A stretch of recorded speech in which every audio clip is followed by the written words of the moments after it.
Hey fellas, Meat Trapper here, and in this episode of Conibear School we're going to talk about the trigger wires on a Conibear, how to modify them, how to adjust them, where to position them, and we're also going to talk a little bit about using pans on a Conibear trap and why you may or may not want to use them. So let's get started.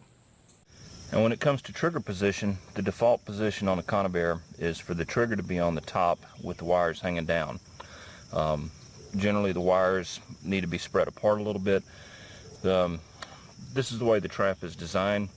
There's a lot of people that don't use the triggers on the top. Basically this forces the animal to push the trigger wires with their face, and nothing likes to push cold metal with its face. Animals don't, you don't, I don't. So there are a number of things you can do to modify the trigger setup on your traps depending upon the situation. One of the most common things that people do is they'll simply flip the trap upside down. This way the trigger is on the bottom, and they'll spread the wires out just a little bit. And you can see this presents a little more open path for the animal to get through. They're not going to be pushing anything with their face, and the idea being that they're going to trigger the trap with the sides of their body when they touch those vertical trigger wires. You could also fence that in and make it look like sticks sticking up or grass sticking up. Couple of disadvantages to this setup is, number one, a smaller animal is going to pass right through the center of that trap and not trigger it. The other thing is, since the trigger is set on the bottom touching the ground, if you were to have rain or ice, freezing rain or ice come in, that trigger and the dog can actually freeze to the ground, and you could take a fairly heavy strike on that trigger and it's not going to fire. So there are some disadvantages to that. I use this setup a lot in a beaver run where I don't have to worry about anything getting frozen to the bottom. If you have to worry about anything getting frozen to the ground, you might want to think about that, and I'll show you a way around that. Now, one thing you can do to avoid the dog and trigger from freezing to the ground is simply insert some sticks on the bottom and raise that up just a little bit. That way, if you get a layer of frost, it's not going to affect it. Now, there may be times when, instead of wanting to catch every animal that comes through, you may want to avoid an animal. For instance, if you live in an area where you're doing beaver trapping and it's illegal to take an otter, if you take an otter, you have to call the DNR, and they have to come out and take care of it. One thing you can do is something like this. You can see I've put the trigger wires vertically. I've slid them off to the side, and so anything other than an animal that completely fills this trap is going to get through without getting caught. So if I were using a 330, this would be a great way to avoid otters. Move that off to the side, and only a full-size beaver that completely fills the trap is going to trigger that, and that way you can avoid certain species if that's your desire. Now, one other trick you can use, if you know the direction of travel of the animal. For instance, if this trap were set in front of a bucket on the far side over there, or if it were set in front of a cubby, a wooden box, or even a dirt hole dug into the side of the bank, you know the animal is going to be approaching from the front of the trap going through. So what you can do is you can bend those trigger wires sort of horizontal to the ground and facing in the direction of travel. What this will do, this provides a more open surface for the animal to go through, and they'll trip the trap when they start stepping on top of those trigger wires. And one last trick that people use is to spread the wires, the trigger wires, widely apart, trim them down a little bit, and then put a very small, very thin piece of brass wire, or in this case, this is a electric fence wire, 24 gauge. Now, I left that unpainted so that it will show up, and you can see I've simply got that wrapped around. Some people will glue that to their trigger wires. Some will flatten the edges of the trigger wires out with a hammer so it doesn't slide off. Some will just put it on like that in the field when they need it. But if you were to paint that green or brown, that would be virtually invisible, and that serves as sort of a Tanglefoot device. When the animal goes through it, they'll tangle up on that wire a little bit, and then it'll trigger the trap. You see that a lot on mink trapping, where they want to present a nice wide opening for the mink, but they want to make sure that absolutely nothing gets through. You can do all sorts of bends with that. Some people will leave it hanging down. Some people will bend it up like in an inverted V to where it goes up like that and then comes down. It's really a matter of personal preference. Now, one variation of modifying your trigger wires is to modify your trigger itself to use a pan. And basically what the idea behind using a pan on your Conibear trap is, like I had mentioned earlier, nothing wants to push wires with its face. So animals are used to stepping on a surface rather than pushing wires with their face. So the idea behind a pan is it gives the animal a platform to step on, and there's absolutely nothing hanging down to obstruct their path. It's an absolutely clear path through the trap, nothing to push, nothing to obstruct them, nothing to cause them to refuse the trap, but as soon as they step on the trap, it's going to fire, thus resulting in a catch. So let me take this away, and when I flip this over, you can see just how very simple that is. That's just a very thin piece of wood, and all I've done is I have stapled it using heavy-duty staples to my trigger, to the trigger wires, and you can see I've bent the trigger over at a 90-degree angle. And that is all there is to that. Now, there are a couple of things to be aware of, design considerations. For instance, when you cut the size of your pan, you want to make sure that it clears the internal workings of the trap. So you can see how these spring eyes extend into the trap. So since this is a 4-inch wide trap, you can't just cut your pan 4 inches wide. It's going to have to be a little bit narrower than that. The other thing is pay attention to the arrangement of the jaws.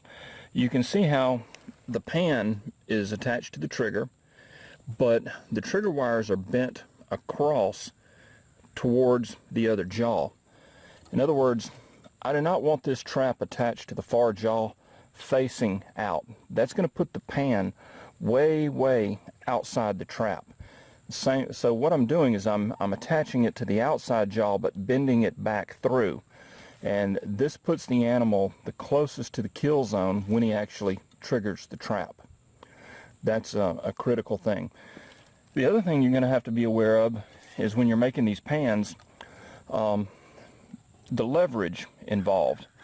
You can see how that's bent back over, and if you make your pan too heavy, it's going to put a hair trigger on that trap and it may not even stay set. So you've got to do a number of things. You've got to make sure that the trap pan is of the right size so that the trap will still fire and function. You've got to make sure that it's bent across the trap, and you have to make sure that it's something that's light enough that it's not going to trigger the trap by itself, which is a common problem. It's not that big of a problem on these small 110s, but when you get up to something like a 220 or a 330 and you start trying to go big on your pans, weight becomes a factor. You have to make a choice between durability, size, and weight. So speaking of larger pans, let's take a look at some of the other varieties. Now, one method that you can use to make your pans, if you just want to experiment with them a little bit, I call this a field expedient method, and this is coroplast. Coroplast is corrugated plastic, and it's what your political campaign signs and real estate signs, that sort of thing, are made out of. And as you can see, it has the channels that go all the way through the plastic there, and this makes it ideal to stick the trigger wires in. So instead of using something like a piece of wood, a lot of guys will simply straighten the trigger wires out and then slide a similar size pan right on it like that. This stuff is waterproof, weatherproof. It's not as durable as wood or steel, but it's a very cheap way to try the concept out. You can cut it with scissors, so you don't have to have a lot of fancy tools to work with the wood or with the metal or anything. And like I say, this will slide right on your trigger wires, and if you don't like it, you slide it off and throw it away. Now, this particular pan is something that I make myself. Basically what I'm taking is a baited trigger, Conibear trigger, and we'll talk about baited triggers in another video. I take a piece of steel rod, and then this is nothing but a Simpson strong tie. You can buy these at Home Depot, and I just tack weld them all together. And let me show you what this looks like on a 330. Now this is what the pan looks like on a Belial 330. I've got my safety, my clothespin safety up there, just to make sure it doesn't fire. And all this does is this fits across the bottom jaws, and you can see this gives a nice wide platform, a nice big platform, and anything that steps on that with any degree of force is going to fire this trap. It doesn't matter whether it's a muskrat, an otter, a beaver, what have you. Anything that touches that is going to fire it. Now notice how I don't have to remove the factory trigger. You can see all I've done is flip the factory trigger wire over the top and just move the dog off to the side and leave it hanging. So I don't have to make any permanent modifications to this trap at all. Just flip the trigger on the top, put the pan on it, and I'm good to go. One other thing to note, you'll notice how this baited trigger setup here has a hole drilled in it, and that's so that you can attach a wire from the pan to the trap. This way when the animal triggers the trap, because you can see that's not permanently attached, it just fits across those jaws to hold them shut. When the animal triggers it, the pan doesn't go completely away from the trap. It'll just fall away, out of the way, so that if you're in water or what have you, you don't lose your pan.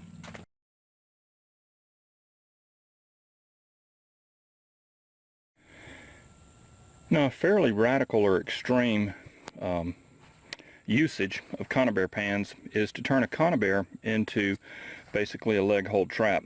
Now this right here is what's called a cheater pan, and it was originally marketed and sold by Clint Locklear. I've been unable to locate them lately, so I don't know if they're even still available or not. But in areas where there are no restrictions on the size of a leg hold trap, you can use something like this. This is an extremely dangerous setup. I would never put this on land, and I would never use it anywhere where it's not specifically allowed. On a later video, we'll go into more detail on this, but this is one option that not a lot of people are familiar with, and for obvious safety reasons not a lot of people use, but I did want to mention it. Now there is another variation of this type of pan. It's made by John Prey of Maine, and let me show you what that looks like. Now this is the pan that is made by John Prey of Maine right here. It's the same pan that he uses on his JP foot snares, hog snare video. I'll put a link to that up there in the corner of the screen. But this one is a little bit different in how it works. You can see this one is permanently attached to the trap. It attaches with a U-bolt right there. And this is a very well made, very heavy duty pan. It's cut out of a single piece of steel, and then it has the pan welded onto it. This is also a more expensive option.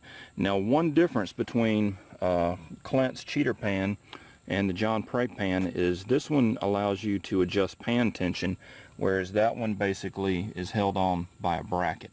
So that's one critical difference as far as this is concerned. So anyway, we'll do more on these type of pans in a future video, but I just wanted to give you a glimpse of them. Well fellas, I hope that was useful. We're going to do one more video in this series, and it's going to be on safety. Body grips or Conibears, whatever you want to call them, they're very useful tools, but they're inherently dangerous tools, and you can really hurt yourself, and you can really get into a serious situation if you don't pay attention. So we're going to do one more video on that, and then we'll probably move on to leg holds. We'll do just a short series on that, being a water trapper. I don't do a lot with leg holds, and when I do, they're in the water, which makes things very simple. So I'm not going to be doing any flat sets, dirt holes, or any of that. There's plenty of that on YouTube. I'm just going to show you what I do and how I do it. And hopefully by that time, trapping season will be knocking on our door, and we'll have a little bit cooler weather. And I'm really looking forward to that. So thank you very much for watching, and we'll see you next time.